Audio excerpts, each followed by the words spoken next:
Doctora, buenas noches, compañeros, buenas noches. Nosotros somos el grupo 6 y hoy día vamos a hablar sobre los criterios diagnóstico en los trastornos mentales en adultos. Caso Jorge. Tenemos datos de filiación.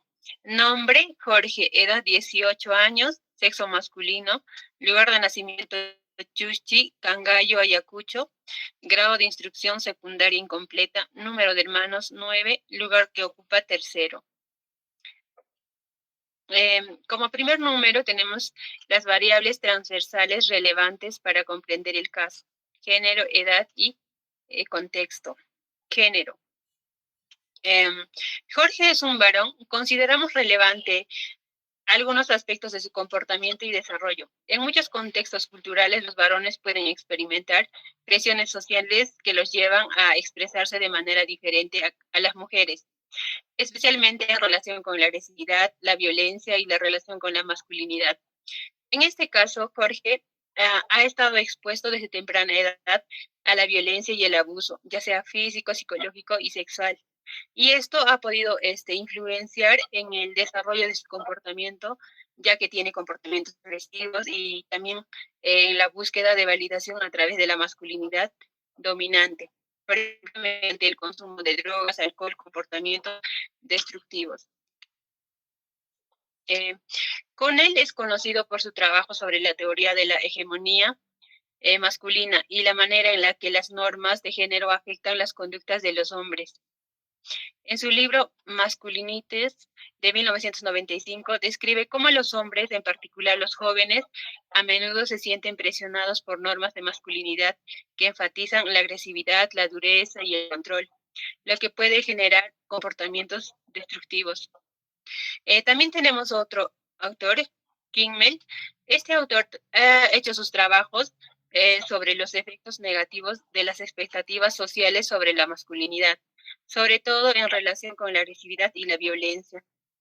En su obra, Manhood in America 2006, explora cómo la cultura estadounidense y en general muchas culturas occidentales promueven ciertos estereotipos de los hombres que incluyen la violencia y la presión emocional.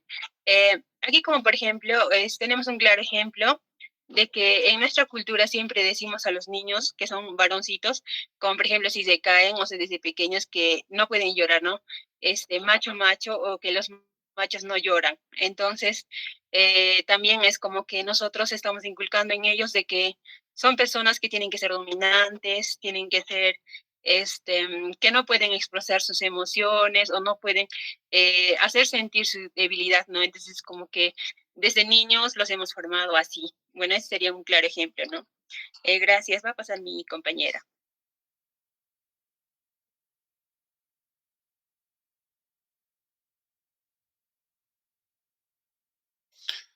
Dentro de las variables transversales relevantes tenemos la edad, ¿no? Jorge tiene 18 años, que lo coloca en una etapa clave de transición hacia la adultez. Durante la adolescencia, los jóvenes experimentan cambios emocionales y sociales significativos, lo que puede hacerlo más vulnerable a trastornos emocionales y conductuales. La adolescencia también es una fase en la que los comportamientos de riesgo, como el consumo de sustancia, el abuso, son más comunes debido a la búsqueda de identidad, independencia y la presión del grupo, ¿no? La conducta impulsiva y falta de interés por su futuro puede reflejar, ¿no?, características típicas de esta etapa, pero también son indicadores de problema más profundo, en caso de Jorge.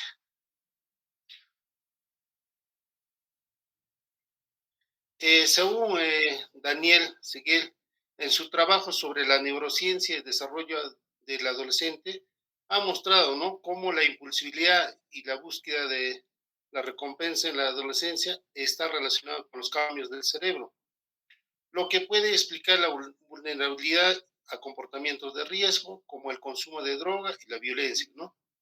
De igual manera, ¿no?, Bessel van der Kolk, su obra sobre el trastorno de estrés postraumático y el impacto de trauma infantil es relevante para comprender, ¿no?, cómo la violencia y el abuso en el hogar de Jorge pueden haber llevado a trastornos emocionales y conductuales, ¿no? Como las traumas tempranos afectan el desarrollo del cerebro y las emociones que pasó Jorge, pues, ¿no? Según Erickson, la teoría del desarrollo psicosocial de Erickson, especialmente su enfoque sobre la adolescencia, puede ayudar a comprender los conflictos identitarios y las dificultades emocionales que enfrentan los jóvenes, ¿no? Como Jorge, durante la transición hacia la adultez, ¿no? La etapa de identidad versus confusión de roles es clave para Jorge, ¿no? Para entender la búsqueda de identidad, la impulsividad y la conducta de riesgo que puede ocasionar. Siguiente.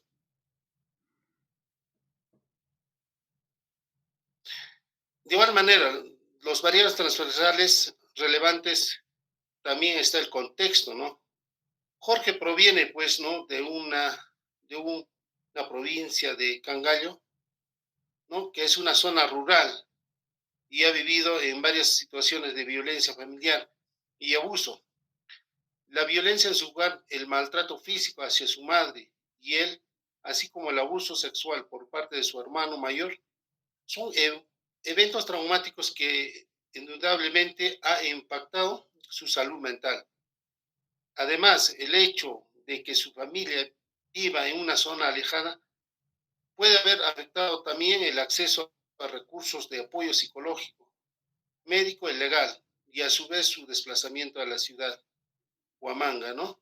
Y posterior a un asentamiento humano, muestra la falta de un entorno social estable y es seguro que favorezca su desarrollo de Jorge. Según Richard Sennett, ha hablado sobre cómo las condiciones sociales y económicas afectan la vida de los individuos, especialmente en el contexto rural y en situaciones de desplazamiento. Su obra sobre la flexibilidad en los entornos urbanos y rurales es útil para comprender, pues, ¿no?, cómo el cambio del contexto de Jorge, de un entorno rural a un asentamiento urbano, puede generar dificultades adicionales para su desarrollo. De igual manera, Robert Sampson, el concepto de capital social de Sampson puede ayudar a entender cómo la falta de redes de apoyo en áreas rurales y su desplazamiento a un asentamiento humano ha dificultado el acceso de Jorge, ¿no?, a recursos sociales y psicológicos que podrían haber favorecido su desarrollo. De igual manera, ¿no?, según John Bowlby, la teoría de apego es fundamental para entender cómo la falta de un ambiente seguro y afectivo en los primeros años de vida de Jorge, marcado por la violencia familiar, ha afectado su capacidad de establecer, ¿no?, relaciones sanas en la adolescencia. Y eso que hace Jorge ha pasado por diferentes etapas ¿no?, de violencia en este contexto.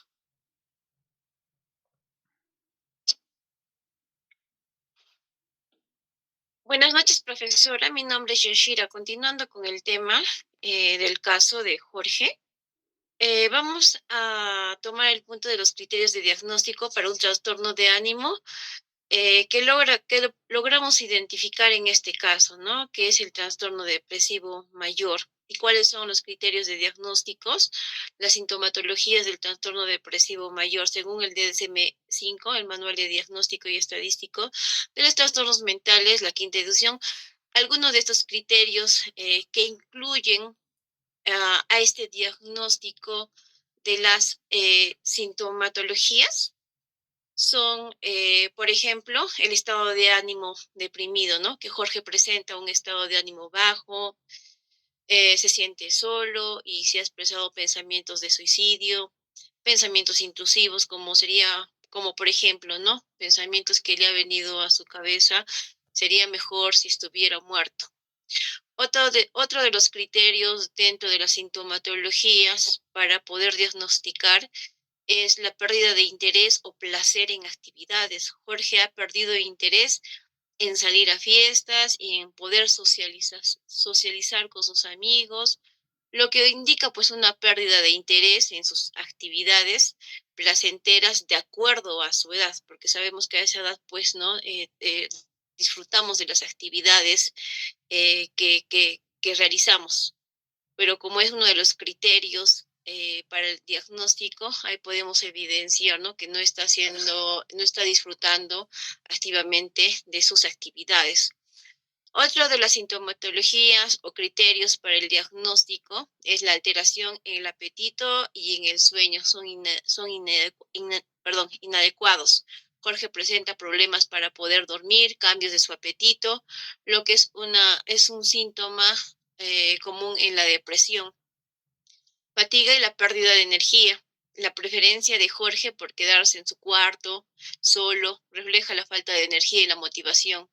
Otra de las sintomatologías dentro del criterio de la depresión.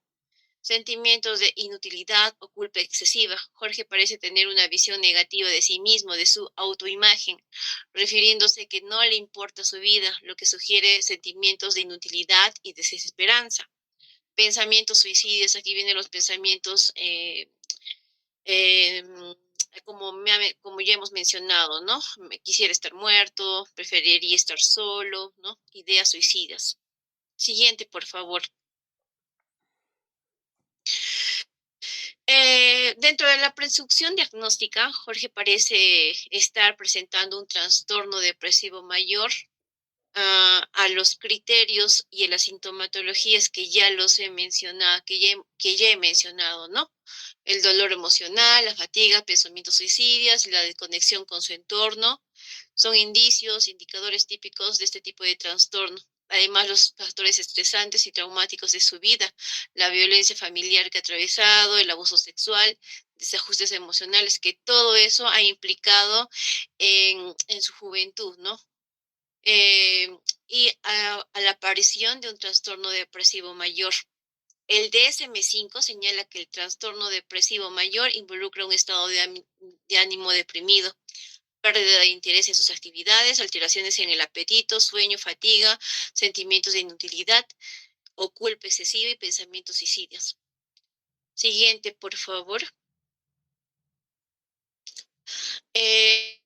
Según los autores, con referente a los criterios y el diagnóstico del trastorno depresivo mayor, Aronbeck argumenta que las personas con depresión tienden a experimentar pensamientos negativos recurrentes sobre sí mismos, el mundo o el futuro. El caso de Jorge refleja este patrón con su visión negativa de sí mismo y su expresión de desesperanza. Todos los criterios de las sintomatologías que hemos mencionado implican, ¿no? a una depresión. Rosenberg, en su libro de la Sociedad de los Adolescentes de la Autoimagen, refleja en este trabajo que la autoimagen y la autoestima en los adolescentes es relevante para poder comprender los sentimientos de la inutilidad y desesperanza. Vemos que también en uno de los autores dice, para el pleno desarrollo de la personalidad del niño y del adolescente necesitan amor y comprensión.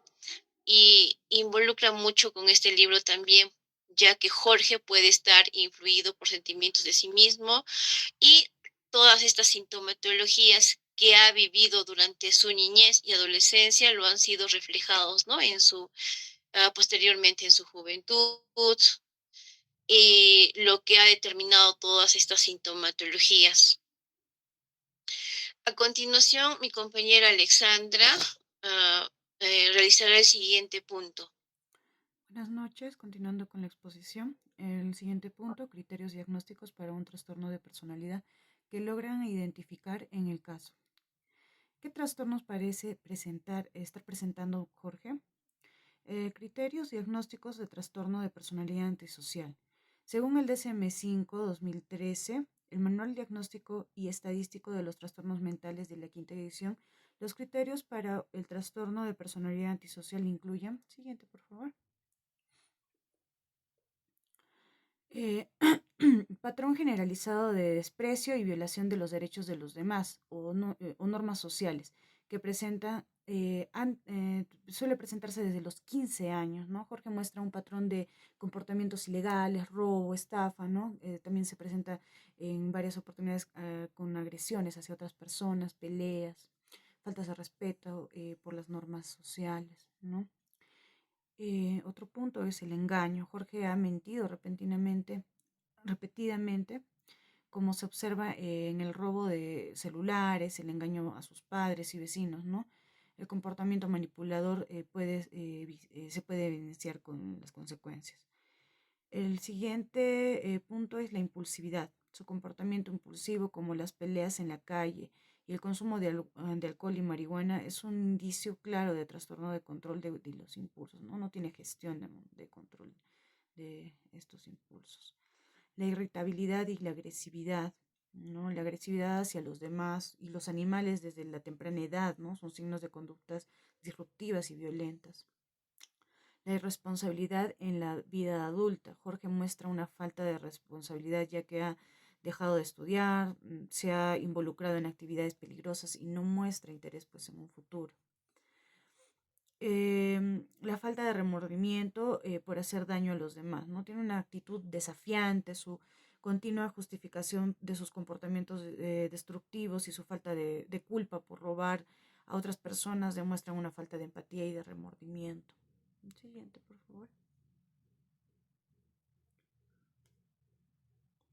Presunción diagnóstica. Jorge parece cumplir varios de los criterios de trastornos de personalidad antisocial.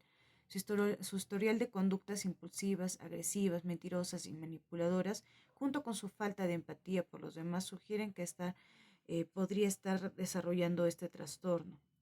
Según la American Psychiatric Association del 2013, Diagnostic and Statistical Manual of Mental Disorders, de la quinta edición.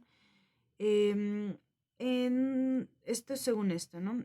Ahora, según Theodore Millon, que es un autor reconocido por sus trabajos sobre la psicopatología de la personalidad, ¿no? En su libro Millon ofrece un enfoque amplio sobre los trastornos de personalidad, incluyendo el trastorno de personalidad antisocial y las características que lo definen, así como la influencia de los factores biológicos.